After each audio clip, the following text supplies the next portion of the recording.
오늘은 납달리에 대해서 한번 살펴보겠습니다. 야곱이 첫째 부인인 레아를 통해서 4명의 남자 아이들을 쭉 이어서 놓게 됩니다. 여러분들 기억하시죠? 첫째가 누구였습니까?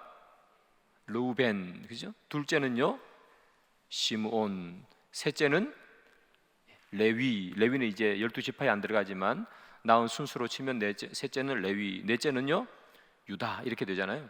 아이를 4명 쭉 낳았습니다. 자, 그 모습을 보고 이 동생인 라헬이 질투하죠.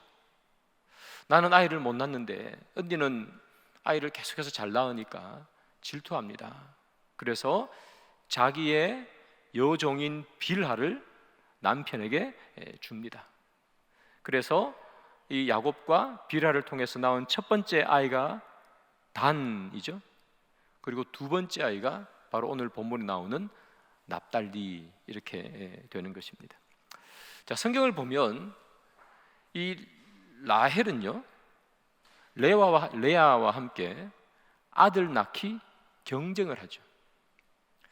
자기는 아들을 못 낳으니까 언니하고는 상대가 안 되는 거예요. 언니는 벌써 4째나 낳았는데 자기는 하나도 못 낳은 거예요. 그래서 자기 여종을 들여보내서 아이를 낳게 됐습니다. 단을 낳고 난 다음에 한 명이 더 태어났습니다. 이 아이가 태어나니까 이 라헬이 이렇게 소리쳤어요. 언니와 경쟁해서 이겼다, 이렇게 소리해요. 언니와 경쟁해서 이겼다. 얼마나 언니를 이기고 싶었던지 애 이름을 어떻게 짓는가 하면 경쟁해서 이겼다 해서 납달리, 이렇게 지은 거예요. 근데 여러분, 우리가 지금까지 야곱이 레아와 빌하를 통해서 총 6명의 아이를 낳았습니다. 납달리까지, 오늘 본문의 납달리까지 포함했어요. 그런데 레위는 12지파에 안 들어가니까 빼고 나머지 사람들을 이렇게 보면 이름을 지을 때 또 아이가 태어났을 때 다 하나님께 감사의 이 표시를 해요. 그러니까 그 이름 속에 하나님에 대한 감사가 들어가 있어요. 르우벤을 낳았을 때 이 레아가 이렇게 소리칩니다. 여호와께서 내 괴로움을 돌보셨다, 그죠? 여호와께서 내 괴로움을 돌보셨다. 둘째 시므온을 낳으니 이때 이렇게 얘기합니다. 여호와께서 내가 사랑받지 못함을 들으셨다. 다 애를 놓고 난 다음에 여호와께서 돌보시고 여호와께서 들으시고, 그 다음에 유다를 낳고 난 다음에는 이렇게 얘기하죠. 여호와를 찬송하리로다. 다 이름 안에 이름을 그렇게 짓는 이유 속에 하나님이 다 개입되어 있는 거예요. 하나님에 대한 감사가 들어가 있는 것이죠. 빌하도 마찬가지입니다. 빌하가 첫째 아들 단을 낳았습니다. 근데 이름은 누가 지어요? 라헬이 짓잖아요. 라헬이 뭐라고 짓는가 하면 단을 낳고 하나님이 내 억울함을 푸셨다.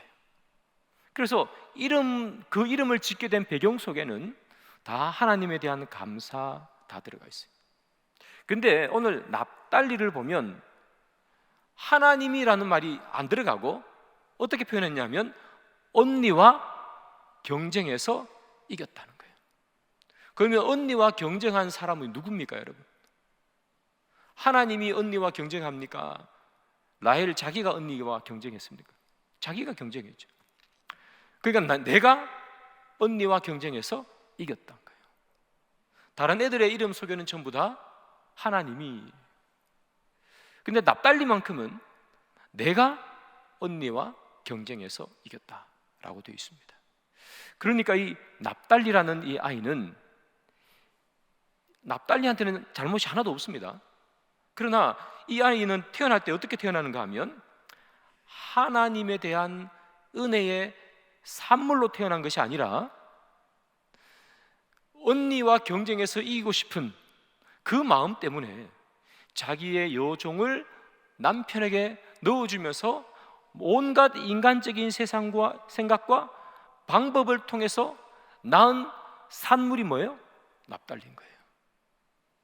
그래서 이 납달리는 은혜의 결과물이 아니라 인간의 계획과 경쟁심과 질투의 산물이 뭐예요? 납달리, 이렇게 되는 거예요. 자, 그런데 여러분, 우리가 창세기의 이야기를 아시는 분들은 라헬에 대한 이야기를 아실 겁니다. 라헬이 지금은 아이를 못 낳지만 나중에는 아이를 낳잖아, 그죠? 나중에 아이 2명을 낳습니다. 그 2명을 낳을 때, 그 중에서도 첫 번째 아이를 낳을 때 성경이 기록이 있어요. 창세기 30장 22절인데요 요셉을 낳을 때 이렇게 기록합니다. 잘 보십시오. 하나님이 라헬을 생각한지라 하나님이 그의 소원을 들으시고 그의 태를 여셨으므로, 이렇게 되어 있어요. 하나님이 라헬을 생각하고 있었습니다. 그 하나님께서 라헬이 아이를 못 낳으니까 얼마나 괴로웠겠습니까? 그걸 하나님께서 다 잊어버리시고 생각도 안 하고 그렇게 계신 것이 아니라 라헬이 아이를 못 낳으면서 힘들고 어려워할 때조차도 하나님이 라헬을 생각하고 계셨어요. 라헬을 생각하고 있다 하는 이야기는 하나님께서 때를 기다리고 있다 하는 것이죠. 자, 그런데 라헬은 하나님을 생각합니까? 안 합니까? 안 하지 않습니까? 라헬이 아이를 낳지 못할 때도 하나님은 때를 기다리시며 라헬에게 자녀를 주실 그 때를 기다리고 있었습니다. 라헬을 생각하며. 근데 라헬은 자기에게 아이가 없으니까 어떻게 하는 거예요? 하나님을 생각하지 않지 않습니까? 그리고 자기 여종을 남편에게 줘버리는 것이죠. 그래서 아이 이름이 뭐라고요? 내가 언니와 경쟁해서 이겼다예요. 하나님에 대한 생각이 있어요, 없어요? 없어요. 하나님은 우리를 생각하시는데 우리는 늘 하나님을 생각하지 않는 것과 이 라헬의 삶이 비슷하다, 그런 생각을 하게 됩니다. 하나님께서는 늘 우리들을 생각하고 계시죠. 그런데 우리가 늘 하나님을 생각하지 못합니다. 여러분, 이 라헬은 인간적인 방법을 통해서 납달리를 낳았습니다. 그렇다고 이 납달리가 라헬의 아들일까요? 물론 그 시대는 라헬이 자기 요종을 통해서 아이를 낳았기 때문에 너 내 아들이야 라고 하면 뭐 그렇게 아들로 치질 수 있었다고 치지만, 그러나 진짜 자기 아이입니까? 진짜 자기 아이일까요? 그건 아니잖아요. 여러분, 하나님께서 아브라함과 사라에게 자녀를 주시겠다 약속하시죠. 약속했는데도 불구하고 이 아브라함과 사라가 그 약속을 기다리지 못하죠. 나이가 들어가면서조차 아이를 낳을 수 없는 거예요. 그러면 하나님께서 약속하셨기 때문에 기다리면 태어날 텐데 아브라함과 사라가 기다리지 못하고 어떻게 합니까? 이 사라가 자기의 여종 야곱과 똑같은 거예요. 여종인 하갈을 아브라함에게 주는 겁니다. 아브라함이 그 하갈을 통해서 아이를 낳죠. 이스마엘 아닙니까?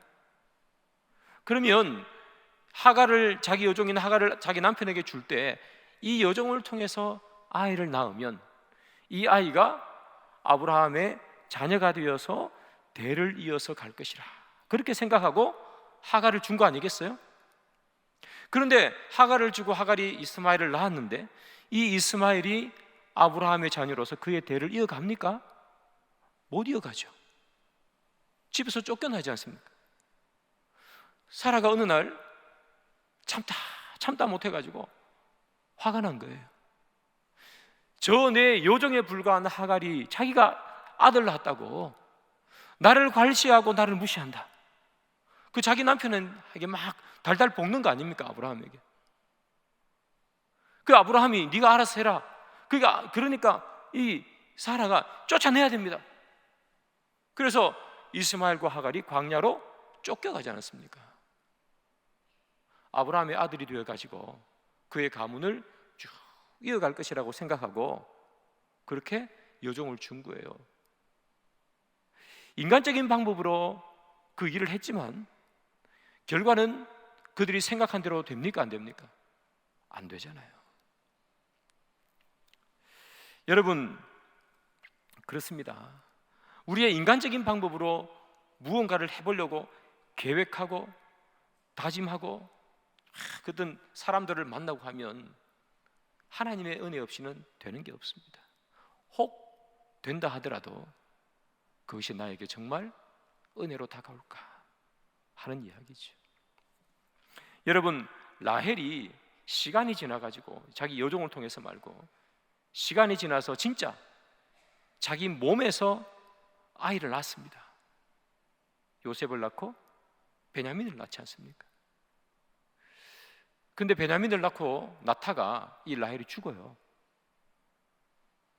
그렇게 보면 이 라헬은 막내 베냐민을 놓고 그 아이에게 엄마로서 전 한번 못 물려보고 한번 안아보지 못하고 그냥 끝나버렸습니다. 우리는 하나님의 때라는 이야기를 많이 합니다. 하나님께서 라헬을 생각하셨기에 라헬이 그런 하나님을 믿으며 인간적인 방법을 쓰지 않고 그저 묵묵히 있었으면 하나님께서 요셉과 베냐민을 주셨을 것입니다. 근데 그는 인간적인 방법으로 납달리를 낳게 되는 것이죠. 인간적인 방법으로 다 모든 것을 해가다 보니 하나님께서 정작 주신 베냐민은 안아보지도 못하고 젖을 한번 물려보지도 못하고 그는 아이 낳고 상구 때문에 죽어버립니다. 우리가 하나님의 때를 기다리지 못하고 답답한 마음과 참지 못하는 마음과 그런 마음에 내가 내 생각과 내 마음대로 우리가 기도 한번 하지 못하고 말씀 한번 보지 못하고 중요한 일 가운데 주님의 응답을 구하는 그 기다림의 시간이 없이 내 마음대로 모든 일을 저질러 버리면 혹 그 일이 이루어질지는 몰라도 나중에 하나님께서 그에게 주시는 축복은 안아보지도 못합니다. 그게 오늘 본문 이 라헬을 통해서 주님 우리에게 주시는 말씀이죠. 여러분, 지금 당장에 우리가 기도하고 하나님 앞에 간구하는 것들이 이루어지지 않을 수가 있습니다. 그러나 하나님은 뭘 하시는 거죠? 우리에게 주실 때를 기다립니다. 아브라함과 사라에게 100세가 될 때까지 기다렸다가 주신 것처럼 여기 라헬 모든 것을 다 난 아이를 낳을 수 없어 포기했을 때 주시는 것처럼 아브라함이 그 이삭을 데리고 모리아 산 위로 이렇게 올라가지 않습니까? 하나님께서 그때까지 자기 아이를 칼을 들고 죽이려고 하는 그 순간까지 하나님은 그가 가지고 온 그죠? 그 숨겨놓았던 그 염소를 보여주지 않았습니다. 하나님께서는 계획을 가지고 있을 거예요. 그 계획을 이루실 때를 따라 우리에게 이른 비와 늦은 비의 은혜를 주십니다. 근데 우리가 그 때를 기다리지 못하고 기도하지 않고 응답을 구하지 않고 기다림의 시간 없이 내 생각대로 해버리면 하나님은 우리에게 내려주실 축복을 안아보지도 못하게 끝내버리신다는 사실을 여러분 꼭 기억하시고 우리가 하나님 앞에 기다림의 시간, 응답의 시간을 꼭 간구하시는 여러분들이 되기를 바랍니다. 그것 없이 우리가 얻은 것은 내 것이 아닙니다. 납달리가 라헬의 것이 아닌 것처럼 우리가 하나님의 기다림의 시간, 하나님의 응답의 시간 없이 내가 가진 것 내 것이 아니라는 사실을 반드시 기억하시기를 소망합니다. 자, 납달리는 이런 배경에서 태어났습니다. 태어나고 보니 자기 집이 조금은 엉망입니다. 왜냐하면 자기 친엄마는 라헬의 여종입니다. 야곱의 아들이 12명이 있지만 이 12명이 다 똑같은 게 아니잖아요. 어떤 아들은 정실 부인에게서 태어난 아이고, 어떤 아들은 그 부인의 종에게서 태어난 아들이고, 똑같을 수가 있겠습니까? 자기 엄마는 다른 엄마에게 지시를 받을 수도 있고 구박을 받을 수도 있고. 그런데 시간이 좀 지나니까 자기 엄마 빌하가 자기 제일 큰형이겠죠, 이복형 르우벤에게 강간도 당했습니다. 참, 그래도 찍소리 하나 못합니다. 왜 못할까요? 르우벤은 그때 장자였고, 르우벤의 엄마가 누구예요?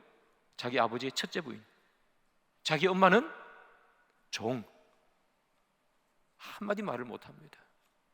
그때는 신부사회 아닙니까? 그죠? 같은 아들이라도 한마디 말을 못합니다. 그런 어려운 환경, 지금 요즘으로 말하면 흙수저 이렇게 말할 수 있겠습니다. 그 가운데서 힘든 가운데 살았습니다. 그런데 하나님께서 이 납달리의 힘든 것을 보셨는지 하나님께서는 납달리에게 복을 주십니다. 그가 무슨 큰 대단한 일을 했는지는 성경에 기록되어 있지 않지만 하나님 그에게 복을 주세요.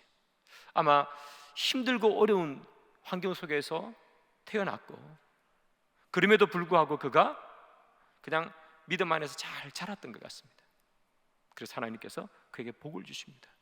어떤 복을 주는지 한번 살펴보겠습니다.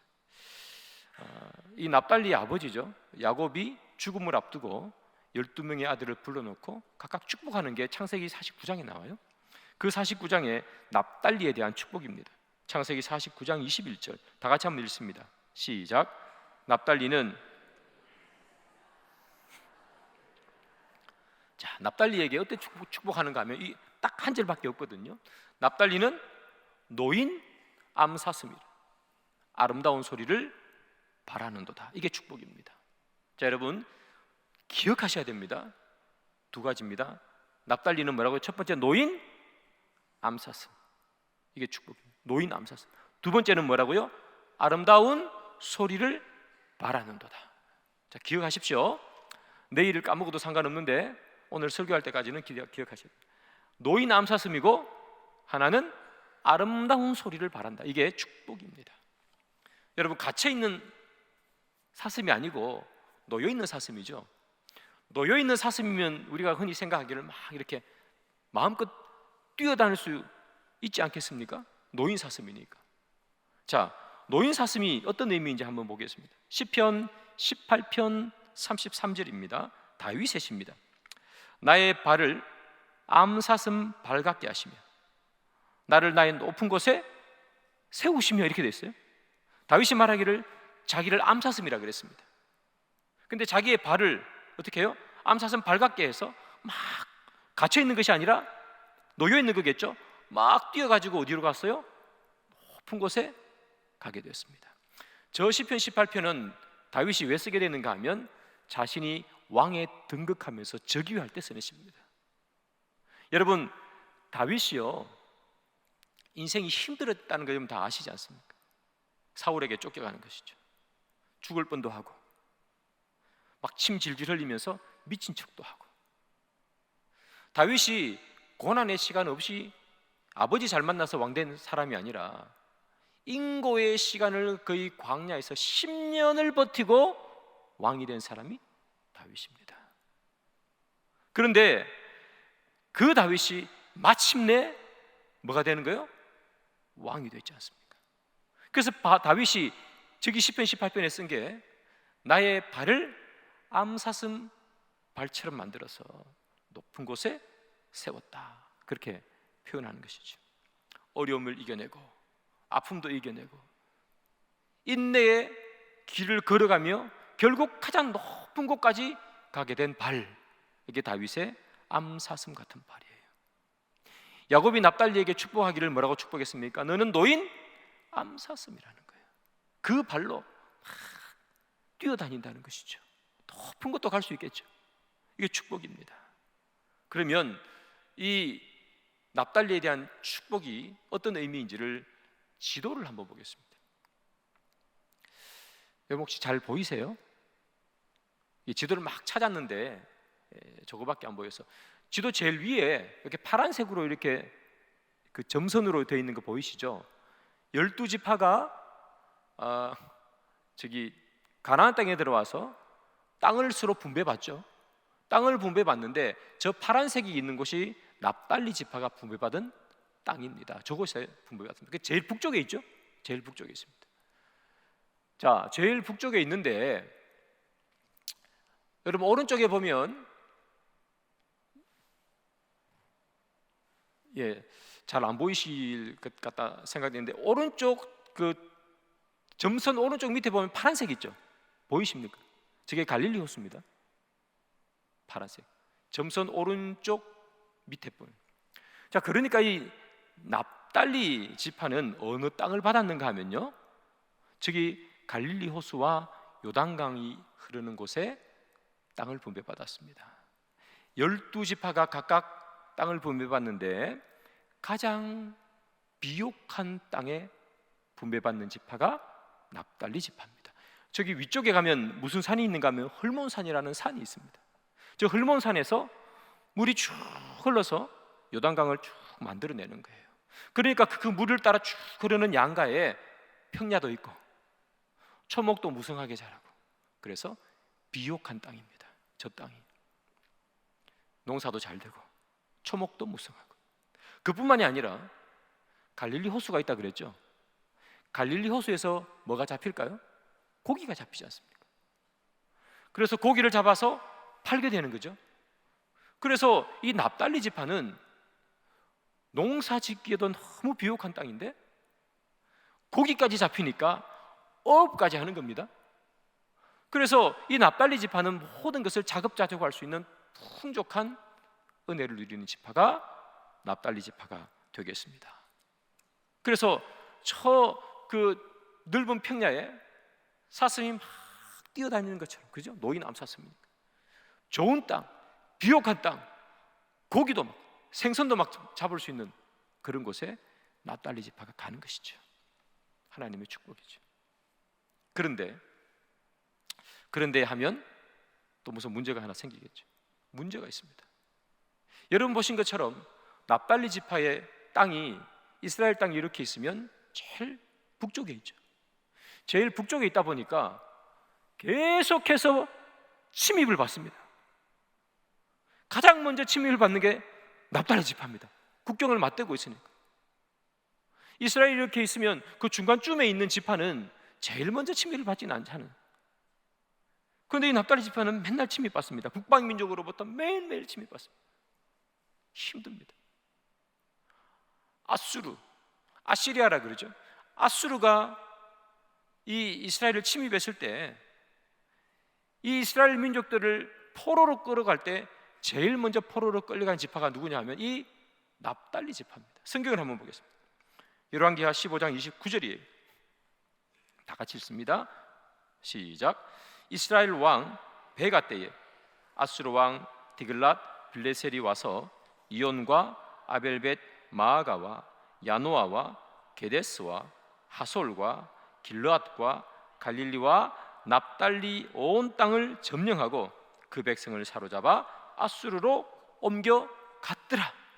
땅은 너무 비옥했는데 고기도 많고. 그런데 힘들었어요. 왜 힘들었어요? 침입해 오니까 끌려가고 고통당했어요. 여러분 납달리 지파에 대한 예언을 기억하시죠? 하나님께서 야곱이 그에게 축복하기를 뭐라고요? 그는 노인 암사슴 같다. 그죠? 또 하나 뭐라 그래요? 아름다운 소리를 바란다 그랬지 않습니까? 아름다운 소리. 근데 아름다운 소리가 어디 있어요, 여러분? 북방 민족이 계속해서 침입하고 아수르가 침범해가지고 계속해서 땅은 비옥하고 좋은데 힘들었어요. 곡소리 나더란 얘기예요. 비명소리, 아름다운 소리가 아니라 비명소리만 계속해서 났던 곳이 어디예요? 납달리입니다. 납달리. 좀 이렇게 뭐 해놓으면 쳐들어와서 뺏어가고.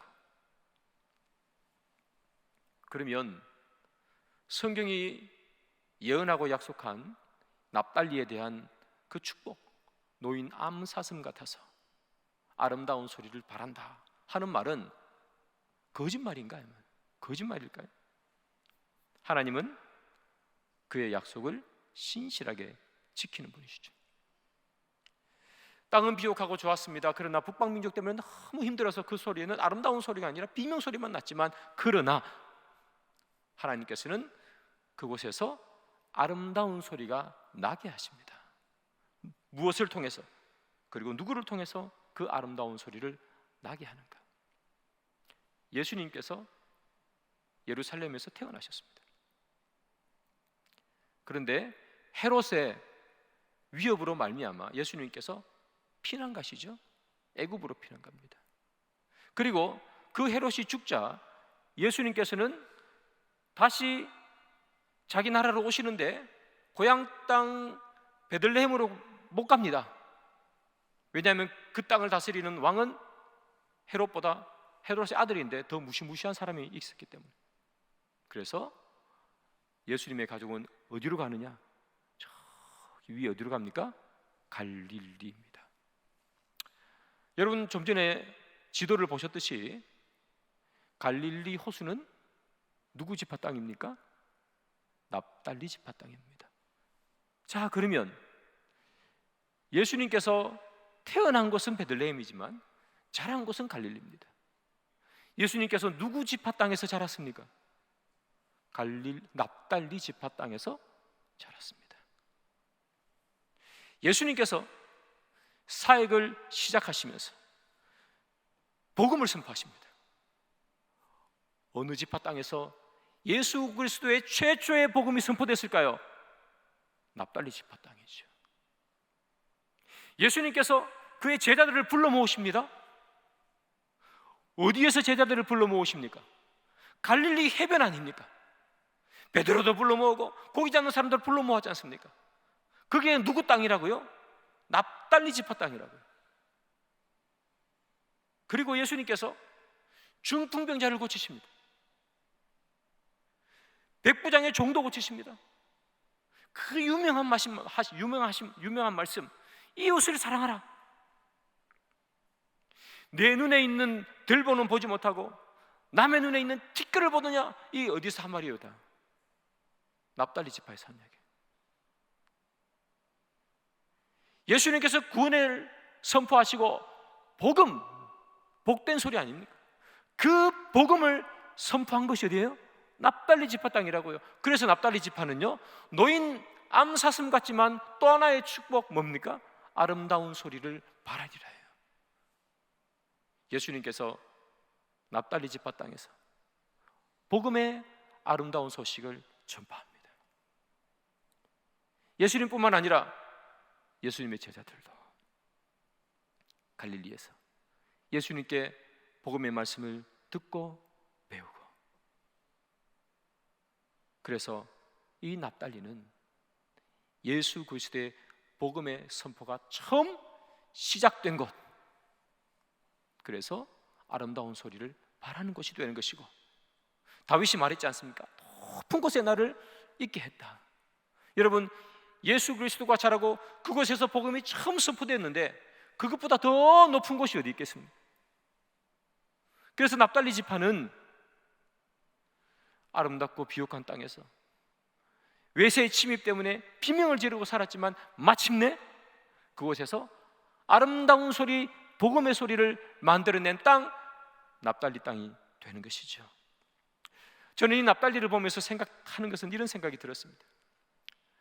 납달리는 태어날 때 그렇게 좋은 환경 속에서 태어난 게 아니에요. 힘들게 태어났지 않습니까? 엄마도 종이고 자기도 기도 못 피고 엄마가 그런 일을 당했는데도 불구하고 무슨 항의 한마디 못하지 않습니까? 그냥 참고 살았습니다.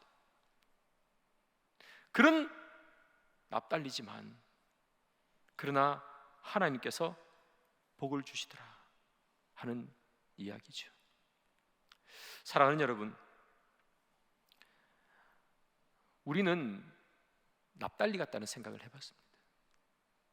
우리 중에 대단한 사람이 없지 않습니까? 다 납달리처럼 우리의 삶 속에서 조금은 힘들게 살아가고 어렵게 살아가는 분들이 우리 대부분입니다. 그런데 하나님은 그 순간에도 포기하지 말 것을 말하고 있습니다. 납달리가 살아가면서 험한 꼴 보지 않습니까? 그래도 말 한마디 못하지 않습니까? 형한테 가서 막 따지고, 어떻게 우리 엄마에게 이런 짓을 할 수가 있어? 한마디 따지지 못하는 것처럼 우리도 삶을 살아다가 가다 보면 이 세상에 계급이 없다고 얘기하고 뭐 빈부의 차이가 뭐가 있냐 다 똑같지라고 얘기하지만 우리의 삶 속에서 사실 그렇습니다. 내가 억울한 일 당해도 더 큰 피해를 당할까 봐 말 한마디 못하고 살아가는 것이 어찌 보면 우리의 삶이에요. 그런데 그렇게 참고 인내하고 살았더니 하나님께서 납달리에게 그 어떤 지파도 누리지 못하는 영광, 예수 그리스도의 복음의 처음 시발점이 되는 그 영광을 납달리 지파가 누린 겁니다. 그래서 사랑하는 여러분, 우리가 여기 나오는 이 납달리처럼 우리의 인생이 좀 힘들기도 하고 입에서 아름다운 소리가 아니라 너무 힘들어서 때로는 비명의 소리가 나오기도 하고 억울한데 말 한마디 하지도 못하는 삶이 우리에게 있을지라도 하나님을 떠나지 않고 주님 옆에 계시면 주님께서 여기 나오는 납달리처럼 여러분들에게 아름다운 소리를 주님이 주실 줄 믿습니다. 오늘 이 밤에도 하나님의 아름다운 소리, 무슨 소리일까요? 우리가 인생을 살면서 힘들고 어려울 때 하나님 앞에 그 어려운 점을 내어놓고 기도할 때 하나님께서 우리에게 주시는 기도 응답의 아름다운 소리. 내가 내 기도를 들었다. 내가 너에게 네 기도에 응답을 주겠다 하는 그 소리를 우리에게 주지 않겠습니까? 12명의 아들 중에 가장 우리와 비슷한 사람 납달리 같습니다. 그래서 여러분들의 인생과 여러분들의 삶을 포기하지 마시고 하나님 붙들고 그저 묵묵히 걸어가시기를 바랍니다. 성경의 납달리를 보면 뭐 대단한 사람도 제대로 찾을 수 없고 대단한 일을 한 것도 찾을 수가 없습니다. 이 지파는.